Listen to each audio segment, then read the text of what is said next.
uncertainty. I'm going to break down where I think much of OCD begins for people. They're going through life, there's this sort of like baseline state of uncertainty where we don't need to go into the past because it's uncertain. Everyone's got uncertainty there. I don't need a specific answer on that. I'm very comfortable with the level of uncertainty.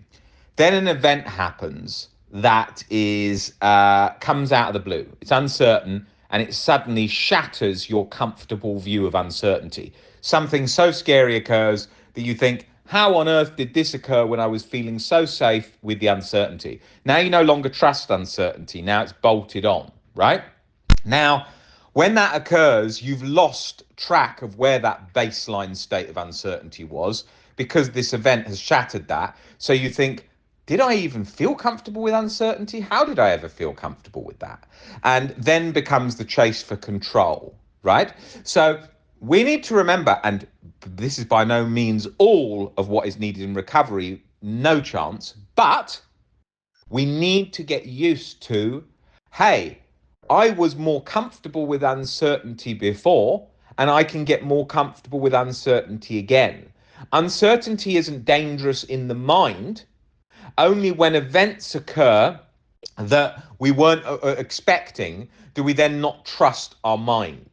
So in our mind is comfortable with uncertainty, but like with low frustration tolerance, it has to be built up again. Say, for example, a young guy comes in, he's playing computer games all day long. He never tidies his room. He sits in a dimly lit room. He hasn't got a girlfriend. He swipes on dating apps all day, but never takes the risk of a date. He hasn't got a job. He's very sort of feeling low and hating the world and just watches podcasts that sort of justify the behavior he's engaging in. What does he have to do? He has to build that low frustration tolerance, turning off the computer games, going out, working out, getting outdoors, socializing. All these things lead to the goals. Most people don't want to be sitting in a dimly lit room playing computer games all the time, right?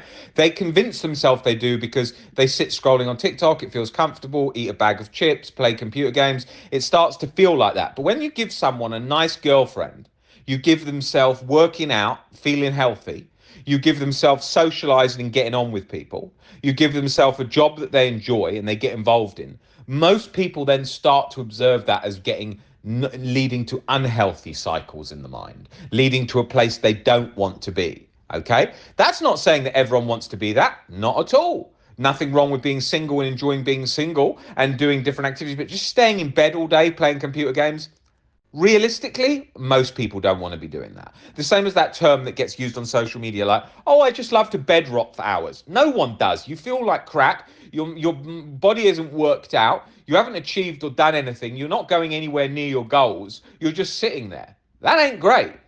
That really ain't great. So we've got to work towards recovery. We've got to have habits that encourage those sort of mental systems to take movement and go ahead.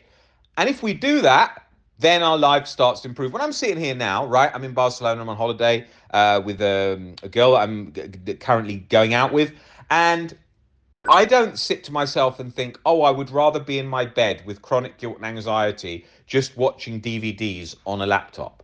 And I also don't think, oh, I would just rather be in bed watching DVDs, watching YouTube on a laptop, right? Because I think, well, I can do that anytime. Now, that also doesn't mean that I want to be traveling all the time. I want to be at home too. Yeah? There's a mixture of these things. You want to do a bit of both, right? And that is another trick in the brain. The brain goes, oh, this is what you want and this is what you want forever when you just try a new experience. That's not true. Our minds are changing, but we can only see with how we feel today that that's what we're enjoying today. But then we want to change that and adapt.